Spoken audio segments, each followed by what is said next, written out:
Up on Network Africa. Kenyan opposition supporter Miguna charged with treason.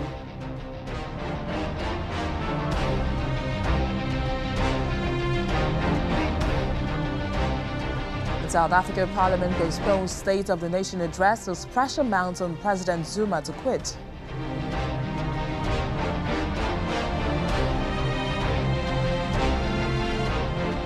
Plus, Somalia's military court sentences 23-year-old bomber Hassan Aden Isaac to death.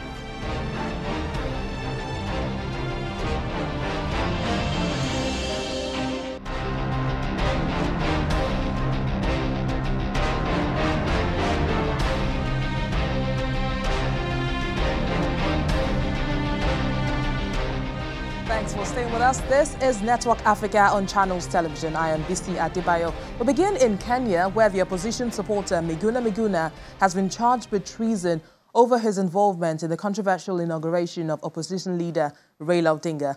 Mr. Miguna is charged with being present and consenting to the administration of an oath which resulted in treason, as well as taking part in an unlawful assembly and engaging in organized criminal activity. It was brought before the court in Kajiado County, south of Nairobi.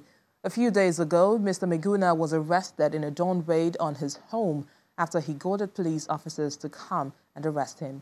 2 other opposition supporters have also been detained.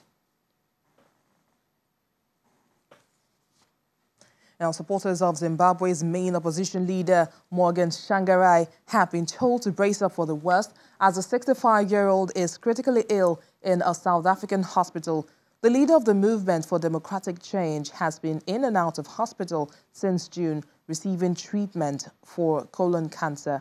According to family sources, the opposition leader's health deteriorated rapidly on Monday as he was reported to have breathing problems. Mr. Tsvangirai's spokesperson called on the nation to keep on praying for his recovery. Last November, Mr. Tsvangirai hailed the resignation of Robert Mugabe, expressing hopes that Zimbabwe was on a new trajectory that would include free and fair elections. Now let's talk more about our lead story coming from Kenya, and we have a Kenyan journalist, Eric Gavala, to give us more on the situation in the country.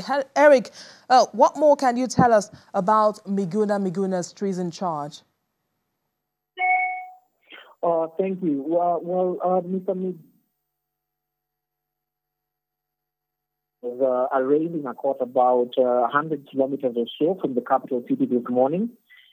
There has been rising political temperatures surrounding his arrest as the government cracks down on some members of the opposition who took part in the very controversial swearing-in ceremony of the opposition leader, Raila Odinga.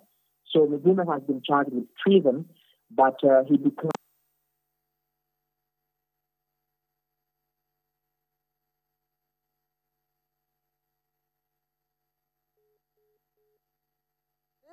Is the first person to be charged after last week's event. How come other key people who were present have not been taken?